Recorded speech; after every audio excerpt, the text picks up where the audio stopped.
People may believe that victors write history, but no one knows that sometimes history was rewritten in the shadows of spies. Yes, this was the story of CIA agents who secretly changed history. Back then, during World War II, OSS, Office of Strategic Service, was handling all intelligence operations. However, in 1945, the President of the US, President Harry S. Truman, closed it down and created the Central Intelligence Group in 1946.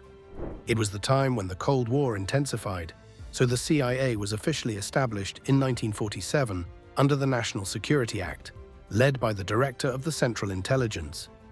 In 1949, a new law allowed the CIA to operate with minimal legislational oversight.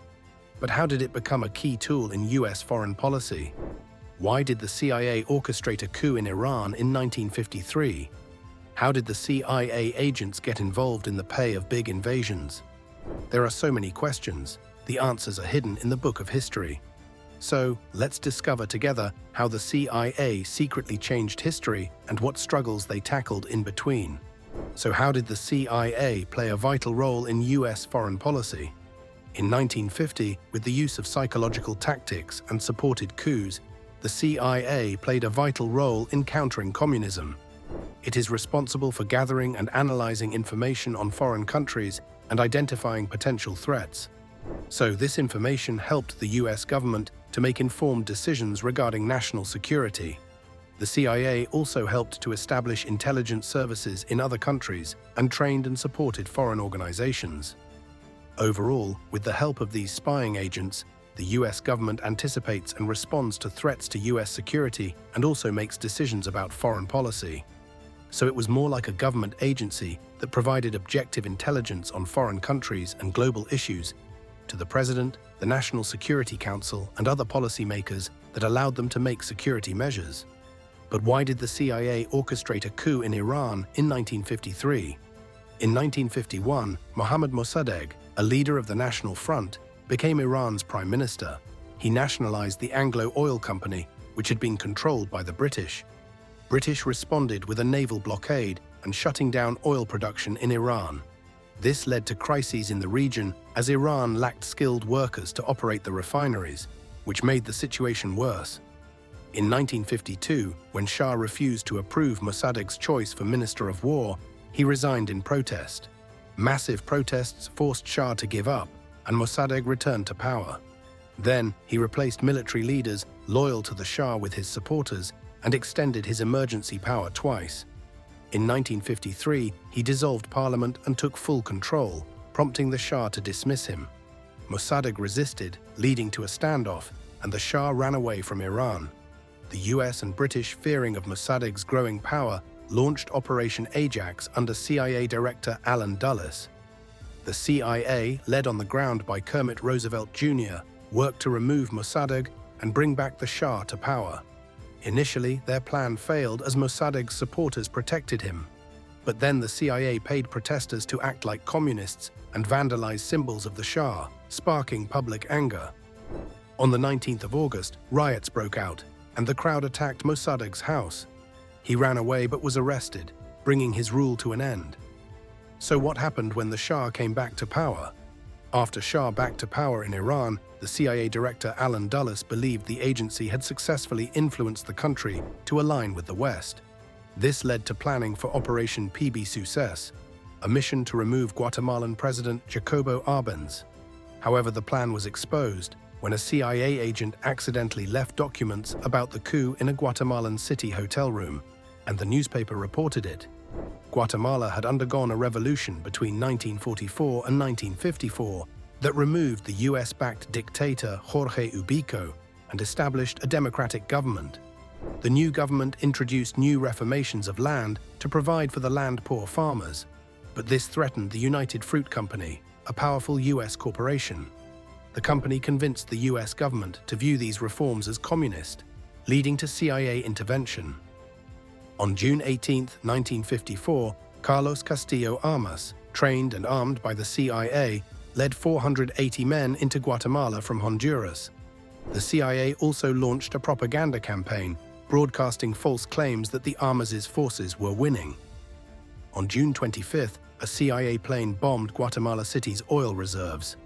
Arbenz wanted to arm civilians, but the military refused, forcing him to resign on June 27, 1954. Then the CIA controlled a series of power transfers, ultimately installing Castillo Armas as president in July 1954. His rule began a long period of military dictatorship, leading to the Guatemalan Civil War, which was ongoing between 1960 and 1966. In this, 200,000 people were killed, mostly by the US-backed forces. But how did the CIA agents get involved in the Bay of Pigs invasions?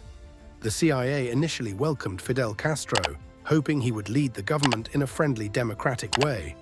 They even planned to support him with money and weapons. However, by December, they took a turn and decided to remove him. And by the mid-1960s, the CIA searched for the help of the mafia to assassinate Castro. A big invasion was a failed CIA-backed military operation against Cuba in 1971. A group called Brigade 2506, trained and funded by the CIA, aimed to overthrow Castro. They launched the attack from Guatemala, but within 3 days, Castro's forces defeated them. The failed invasion strengthened Castro's leadership and pushed Cuba closer to the Soviet Union, leading to the Cuban Missile Crisis in 1962. The invasion was a major embarrassment for the US foreign policy. After this failure, the CIA proposed Operation Mongoose, a secret campaign of sabotage and attacks against Cuba to remove Castro. It also involved acts of terrorism against both civilian and military targets, approved by President Kennedy in 1961.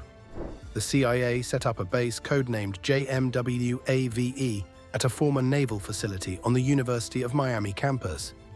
It became the largest CIA operation outside of its headquarters in Langley, with around 400 officers and thousands of agents secretly on its payroll, making it a major employer in Florida. CIA-backed attacks on Cuba escalated between the US and Cuba, contributing to the Soviet decision to place missiles, which led to the Cuban Missile Crisis. These attacks continued until 1965, but in 1969, the CIA was ordered to ramp up operations against Cuba again. Some backed exiled territories remained active into the 1970s. One of them, Luis Posada Carriles, was on the CIA payroll until 1976 and was believed to be responsible for the bombing of Cubana Flight 455 in October 1976, which killed 73 people. It was the worst airline terrorism incident in the Western Hemisphere before 9/11. Despite causing destruction and civil casualties, the CIA ultimately failed to achieve its goal of overthrowing Fidel Castro. So what was the CIA's most famous operation? One of the most famous operations of the CIA was to rescue 6 American diplomats from Iran after the US embassy was taken over in 1979.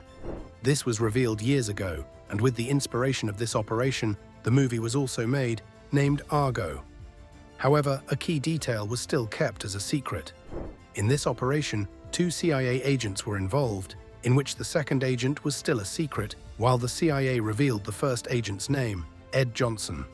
The CIA plan was straight out of the spy movie, in which agents disguised as filmmakers tarried the stranded Americans to act like a movie crew and sneak them out of Iran using fake Canadian passports. The fake movie they pretended to be scouting for was called Argo. At the airport in Tehran, they faced intense security checks, but they rehearsed cover stories and successfully escaped. While not all of the CIA's mission goes well, this one goes flawlessly as planned. Although the operation was declassified in 1997, Johnson wants to stay anonymous. At the age of 80, with poor health, he finally agreed to reveal his identity. An old CIA recording of Johnson's explains how the biggest challenge was getting the diplomats to convincingly play their roles. Lastly, these covert agents' missions weren't just hidden activities. They also revealed the nature of global politics from decades past. The agency's actions changed history in big ways. It planned coups in Iran and Guatemala. It played a part in the Bay of Pigs invasion and other well-known operations. These interventions made the United States authorities stronger, but they also promoted instability, conflicts, and long-term consequences that shaped global politics.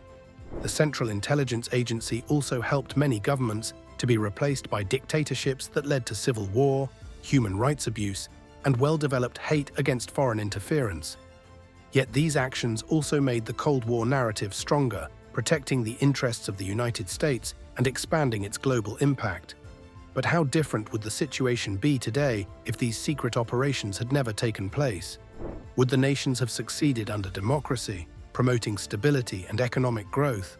Or would communism have grown further, changing the global landscape of power?